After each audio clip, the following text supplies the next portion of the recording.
Assalamualaikum warahmatullahi wabarakatuh. Kami dari kelompok 2 yang beranggotakan dari saya sendiri, Rofianti Anggraini, dan 2 teman saya yaitu Ria Vita Maufiro dan juga Liza Habibah akan menyampaikan materi mengenai model Gerald Camp dan Dick and Carey dalam pengembangan pembelajaran pendidikan agama Islam.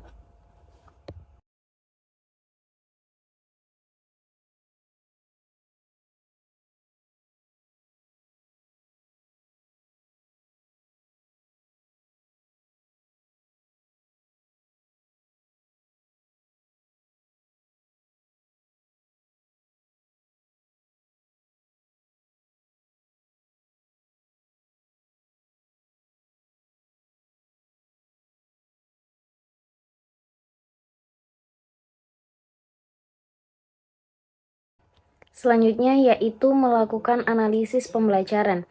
Setelah mengidentifikasi tujuan pembelajaran, langkah selanjutnya adalah melakukan analisis pengajaran. Hal ini merupakan proses yang digunakan untuk mengidentifikasi keterampilan dan pengetahuan yang relevan yang dibutuhkan oleh siswa untuk mencapai kemampuan mereka. Kemudian langkah-langkah yang digunakan untuk menganalisis pembelajaran terhadap tujuan umum pembelajaran yaitu yang pertama ada mengelompokkan tujuan pembelajaran umum yang terdiri dari aspek kognitif, afektif, dan psikomotorik. Kemudian yang kedua, menjelaskan secara rinci bagaimana siswa mencapai tujuan pembelajaran pendidikan agama Islam. Selanjutnya yaitu menganalisis tingkah laku dan karakteristik siswa. Salah satu aspek yang berpengaruh terhadap keberhasilan proses pembelajaran adalah karakteristik siswa. Analisis tingkah laku dan karakteristik siswa dapat sangat diperlukan untuk mengetahui kualitas yang akan dijadikan sebagai pedoman dalam menentukan strategi serta pemilihan bahan ajar. Kegiatan menganalisis tingkah laku dan karakteristik siswa adalah sebuah cara yang dilakukan untuk mengetahui secara detail bagaimana karakteristik siswa tersebut sebelum mengikuti proses pembelajaran. Tidak untuk menentukan persyaratan dalam menyeleksi siswa sebelum terlibat dalam proses pembelajaran. Nah, analisis mengenai ciri siswa dan karakteristik siswa tersebut dapat membantu guru dalam menentukan serta memilih strategi pembelajaran yang tepat yang akan digunakan. Yang selanjutnya yaitu merumuskan tujuan pembelajaran khusus. Maksudnya adalah tujuan khusus ini dimaksudkan atau dibuat untuk mencapai tujuan secara umum. Seperti contoh, tujuan umumnya siswa itu dapat memahami materi sholat. Maka guru itu membuat tujuan khusus dengan melalui praktek sholat, siswa tersebut dapat membiasakan sholat dengan tepat waktu. Kemudian melalui video pembelajaran, maka siswa itu dapat menyebutkan nama, gerakan sholat, serta bacaannya. Langkah selanjutnya yaitu mengembangkan instrumen penilaian berdasarkan acuan. Seorang guru membuat instrumen evaluasi berdasarkan sebuah acuan atau patokan untuk mengukur prestasi siswa. Jadi dengan adanya tes ini, siswa itu bisa mengetahui mana materi yang belum difahami dan yang sudah difahami. Tes acuan patokan ini dapat dilihat dari adanya tes awal ataupun yang biasa disebut sebagai pretest dan tes akhir yang disebut dengan posttest sebagai petunjuk tentang kualitas kegiatan pembelajaran.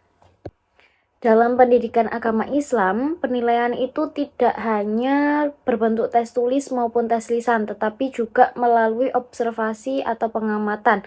Di antaranya yang perlu dinilai itu adalah dalam aspek kognitif atau pengetahuan yang mencakup tes lisan, kemudian tes tulis, dan lain sebagainya. Kemudian yang kedua, ranah Afektif atau sikap mencakup penilaian observasi, kemudian penilaian sikap diri, dan penilaian sebaya. Kemudian yang ketiga adalah aspek psikomotorik yang merupakan penilaian keterampilan seperti penilaian portofolio. Langkah selanjutnya yaitu mengembangkan strategi pembelajaran. Jadi di sini seorang guru harus memilih atau menggunakan strategi pembelajaran yang sesuai dengan kondisi kelas maupun kondisi peserta didik. Mengembangkan dan memilih bahan ajar. Guru memilih bahan ajar pembelajaran disesuaikan dengan kebutuhan guna mencapai tujuan pembelajaran. Kemudian pengembangan materi pembelajaran sangat erat hubungannya dengan sumber materi pembelajaran itu sendiri. Banyak sumber materi pembelajaran yang dapat digunakan, tetapi alangkah baiknya memilih hal tersebut disesuaikan dengan kondisi siswanya. Selain itu, dalam penyampaian materi pembelajaran hendaknya dipilih juga metode yang tepat untuk dijadikan sarana dalam menyampaikannya, supaya terjadi kondisi pembelajaran yang efektif. Merancang dan mengembangkan evaluasi formatif.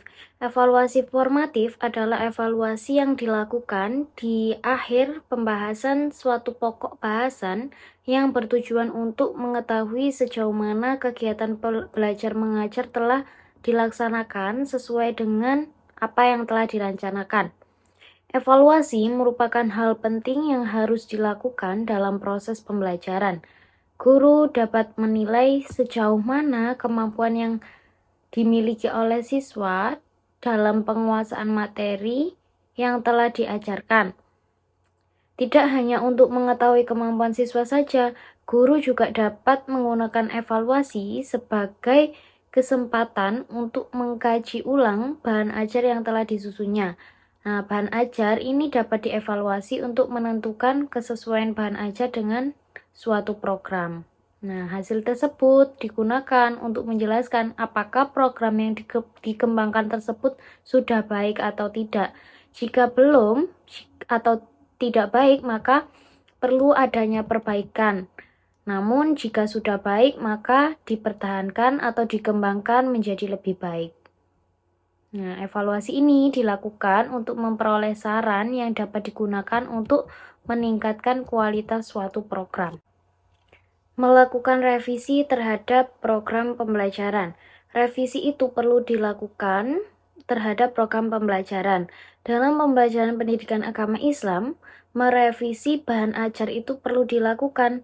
Hal ini bertujuan untuk memperbaiki dan menyempurnakan bahan pembelajaran supaya lebih baik. Tidak hanya itu, revisi bahan pembelajaran dilaksanakan agar proses pembelajaran menjadi efektif serta dapat terwujud sehingga dapat memudahkan guru dan siswa mencapai tujuan pembelajaran. Yang terakhir yaitu merancang dan mengembangkan evaluasi sumatif. Evaluasi sumatif ini berbeda dengan evaluasi formatif.